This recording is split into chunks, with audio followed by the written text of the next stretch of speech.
Hello दोस्तों, नमस्कार। कैसे हम बात करने वाले हैं आज सीपी राधाकृष्णन के बारे में, जो कि एनडीए के कैंडिडेट हैं एज अ वाइस प्रेसिडेंट।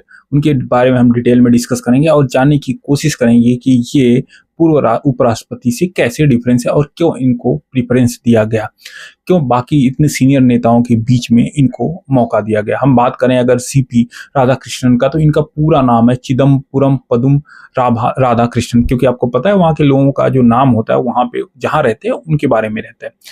15 जून 1940 को इनका जन्म हुआ और ये भारतीय जनता पार्टी के वरिष्ठ नेता हैं। साथ में आरएसएस की विचारधारा से भी जुड़े हुए बहुत ही सीनियर नेता हैं और भारतीय जनता पार्टी की स्थापना में भी इनका अहम रोल रहा है। अगर हम बात करें राजनीतिक कैरियर की उपलब्धियों के बारे में, तो तमिलनाडु में भाजपा के नेतृत्वकर्ता, भाजपा के तमिलनाडु के पहले अध्यक्ष रह चुके हैं।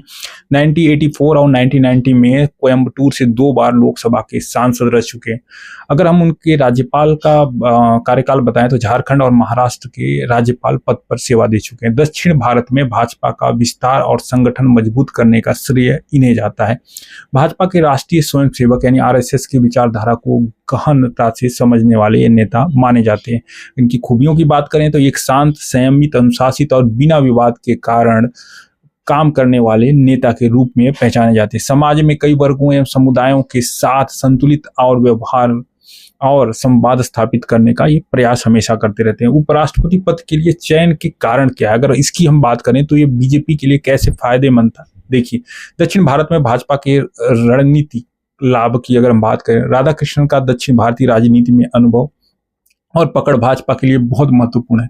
भाजपा के लिए यह महत्वपूर्ण है कि वे दक्षिण भारत में अपनी उपस्थिति मजबूत करें, जहां कांग्रेस और क्षेत्रीय दल यानी डीएमके अपनी मजबूत प्रभाव से हैं। अनुशासित और संतुलित नेतृत्व बहुत इंपॉर्टेंट है। अगर इनकी बात करें, इनके चयन के बारे में बात करें, वे विवादों से दूर रहते हुए संसद के उच्च सदन में संतुलन बनाए रखने में सक्षम है। इस वजह से भाजपा ने उन्हें उपराष्ट्रपति पद का उम्मीदवार बनाया, ताकि सदन जो है ना सुचारू चलता रहे। क्योंकि आप हाल फिलहाल में देखेंगे तो कितने विवाद है। विभिन्न समुदायों के साथ बेहतरीन तालमेल, वे विभिन्न जातियों और समुदायों के बीच संतुलन बनाए रखने, यह गुण उपराष्ट्रपति पद के लिए अत्यंत आवश्यक है, जो सांसदों के बीच एक मध्यस्थ के रूप में कार्य करता है।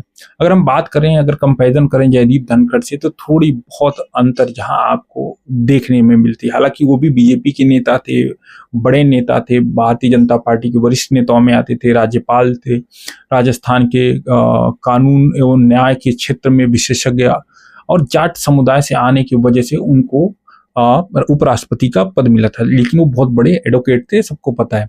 अगर हम बात करें और उनकी खूबियां, जयदीप धनखड़ साहब की कृषि, किसानों और ग्रामीण समुदाय में सक्रिय रहते थे और उनका समर्थन रहता था। उनका जो सबसे बड़ा ड्रॉबैक रहा, जिसकी वजह से उनको हटना पड़ा, विवादपूर्ण और खुली टिप्पणियों के लिए वो जाने जाते थे, जिसकी वजह से उनको ये दिन देखना पड़ा। या हो सकता है उनका स्वास्थ्य कारण हो, जो भी रहा हो। अभी तो उन्होंने रेजिग्नेशन अपना दे दिया है, तो अभी उसमें हम डिटेल में नहीं जाते। उपराष्ट्रपति पद की भूमिका और दोनों नेता फिट हैं, ऐसा नहीं कि वो नहीं फिट थे। उपराष्ट्रपति का पद संवैधानिक एक संवेदनशील और महत्वपूर्ण पद है। उपराष्ट्रपति राज्यसभा का अध्यक्ष भी होता है, जो राज्यसभा की कार्यवाही संचालित करता है। इस पद के लिए ऐसा नेता आवश्यक है जो सभी राजनीतिक दलों के बीच संतुलन और न्याय बनाए रखे, संसद के नियमों का पालन करने में निष्पक्ष और सद्भावपूर्ण हो, राजनीतिक विवादों को सुलझाने में सक्षम हो। और ये सारी खूबियां आपको राधाकृष्णन की में मिलती हैं। राधाकृष्णन जी की छवि एक ऐसे नेता के रूप में है जो इन मापदंडों पे खरे उतरते हैं, विवादों से बचना जानते हैं, सदन में सहयोग और बढ़ाना पसंद करते हैं। वही धनखड़ साहब की बात करें तो उनका व्यक्तित्व शैली थोड़ा सा ऐसा था जो विपक्षी पार्टियों को हजम नहीं हो पाता था, और बहुत बार ऐसे विवाद भी आ जाते थे जिनका समाधान करना भी थोड़ा मुश्किल हो जाता था। अब हम जानते हैं कि क्यों चुना गया श्री राधा कृष्णन को। भाजपा की दक्षिण भारत में अरे भाई ये क्या हो रहा है।